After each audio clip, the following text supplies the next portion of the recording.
finals, and COVID has been beating my...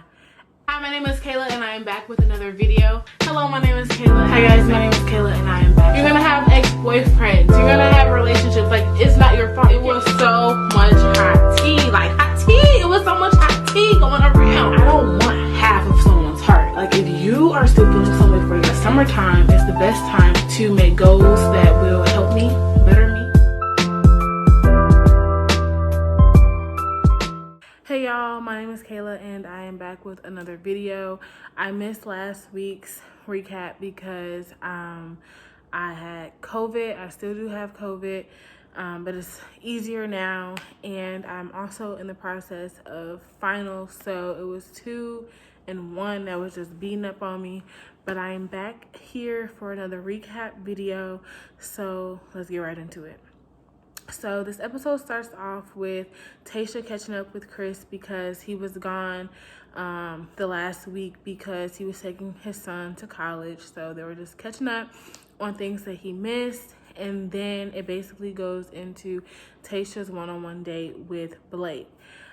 This date was sort of like a spiritual one. It involved a lot with rocks and crystals and chakras and all of that. And that was pretty much their date. There was a moment in the date where she's like sitting on his lap and it's like a breathing and eye exercise. Like, you're breathing and you're looking into the other person's eyes. And that was basically when Tayshia realized that she was not feeling Blake the way Blake was feeling her. And so after that whole experience, she sat him down and was just basically saying that, like, listen, basically due to our timing, this is not our time to, you know, move forward, and I'm sorry about that. So she sends him home, and then when she sends him home, this just releases like this big emotional unraveling for her. She starts crying, crying, and then she goes to the group of guys at nighttime, and she sits for them and she starts crying again, and she says basically how she appreciates everyone for opening up to her and you know, putting it all out there for her. And then she asks to talk to Riley. So when Tayshia pulls Riley aside, she tells him that he opened up and she appreciates him, you know, showing his vulnerable side, because that's obviously not a side that he puts out there a lot, and how much she thanks him. And it was the, yeah, sure, for me. Like, that was his response to everything that she was saying, because it was very clear where this conversation was going. And so she tells him, thanks him and all of this. He says that her heart isn't where it needs to be. And then he asks her, why did you bring me, you know, along this far if your heart isn't where it's supposed to be? Why didn't you send me home? Why didn't you just leave me be? And to that, she just says that he basically didn't open up fast enough for her, you know, and she's further along with other people.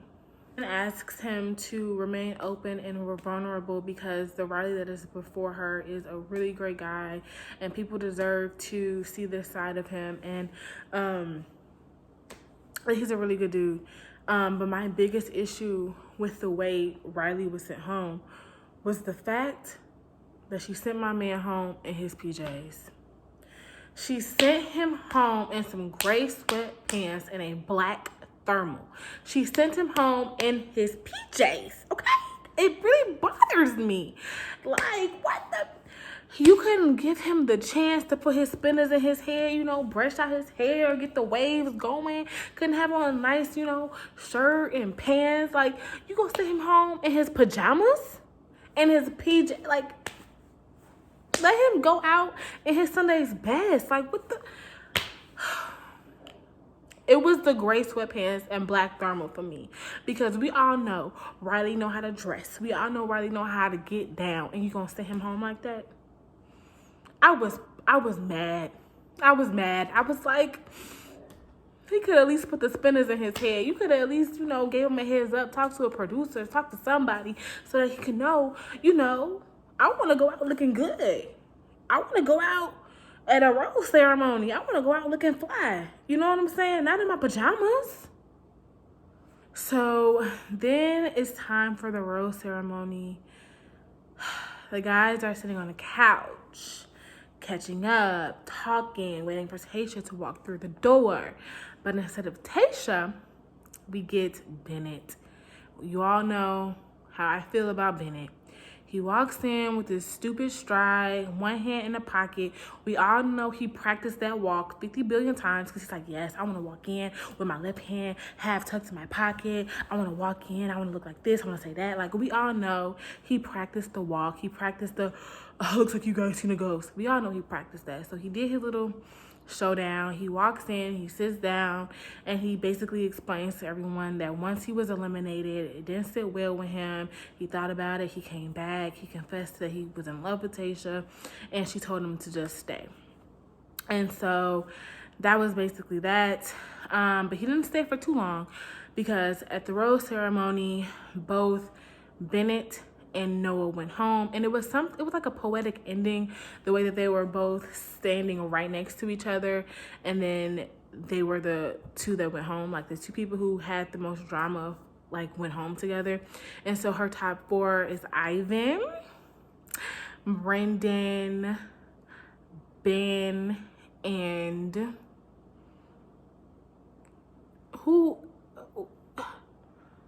Zach. That is her top 4. And so yes, Noah and Bennett went home. I will say though, if I was Noah, I would have been slightly upset because now we gotta walk out together. Nah, you should have stayed where you was at. But yeah, that was the rose ceremony. So then we have the second hour of the show, which is the men tell all. And off bat, it's already, you know, they show like the montage of the Bennett and Noah drama. I really don't want to talk about it anymore because my opinions has always stayed the same. I feel like Bennett is just and you know, I don't like Bennett. I don't really like the arguing between the two. To me, it seems childish, but which I touched all on last episodes prior. So it starts off with that drama. They go back and forth. DeMar surprised me. He, you know, jumped in a little bit and said, like, Bennett, no, you do talk down here and there. He also talked about the Ed and Chasen drama. He showed up. He had some vocals. Okay, DeMar, I see you. You know what I'm saying? I see you, DeMar. And then what else happened? Another thing that happened was the boy band manager jumped into Bennett's defense, yelling at Noah, and I was literally taken aback. I was literally like, who y'all be hanging with? Because the way y'all talk is so reckless. I'm like, okay, who did they grow up around? Who are their friends? Who are their family? Because like the way that they talk to people, I'm telling you, I'm really, I can't say this about Noah. I admire how he can take the situation and like sit back, be cool, calm, like handle it with a smile. Because I feel like even when Bennett gave out the green juice and he put it in a baby bottle, like that would not have panned over well with me at all, because you're still egging on, you're still fueling this, you know what I'm saying? But Noah took it with a smile, a little chuckle. I have to give it up to him because I don't have the same patience. I really don't tolerate disrespect like that. But it's very admirable. I was just sitting back and I was laughing. I was like, who do these people hang around to just be talking so recklessly to people? I was literally blown to pieces. I was blown to pieces. I mean, I blown away. And they bring Yosef on. I don't know why. He was the guy who was just talking recklessly to Claire. he comes on, he basically says that he's not sorry for anything that he said or how he said it or his behaviors on the show. The guys yell at him. He's like, I don't really care what y'all gotta say. And then Chris comes, and this was the funny part to me because Chris was talking to him like how you talk to a child that you're trying to discipline. You know, like if a kid hits someone, you're like, you didn't mean to hit him, did you? You did. Oh, you did mean to hit? You didn't mean to do. I know you didn't, did you? You didn't. Oh, you did. Okay. That's literally how Chris was talking to Yosef. He's like, you didn't. I mean, like, thinking back on it, you really didn't mean to act that way, did you? You didn't. So you didn't mean to verbalize it that way, did you? You didn't mean to. Oh, okay. Like, it was so funny seeing Chris try to talk to this man, trying to force an apology out of him. He wasn't folding. Yosef was not folding because Yosef don't really care. To be honest, I really don't know why him or the one dude who self-eliminated himself was there. I feel like those 2 seats could have been there for someone else. Like, Easy could have been there, or I don't know, somebody else. Like, those 2 seats were used for what? Because the dude who self-eliminated himself was there for Claire's season. Claire didn't even come. I would see if, if Claire came, but Claire was not even there. So his presence to me was just, I didn't get it. I also didn't know why they were showing like memories with Claire if Claire was not there. I don't know why Claire wasn't there. It was just confusing. So then Tayshia comes out, and Blake gets to talk with her, and he asks about the whole timing situation again. He was like, was it just the timing? Was it anything to do with me as a person, or was it just the timing that threw off our relationship? And Tayshia says, like, it wasn't just the timing. There were other things. It could have been like I could have built up a wall unknowingly when you told me that you still had feelings for Claire, or that you were still trying to work through your feelings with Claire, that she basically could have built up a wall and didn't even know. So she did comfort him in the fact that it was not just their timing was off. And so that was basically that. And then Tayshia talks with Riley, and the previews about the breakup are shown, and then Riley gets emotional when he's trying to talk. Tayshia asks him to come up on stage, and so they're sitting and they're talking, and Riley gets his closure.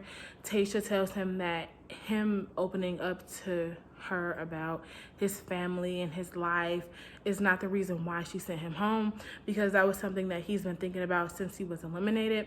And so he gets that piece of closure, which I'm so happy for. And she encourages him to continue to stay open and vulnerable, because that's when he shines.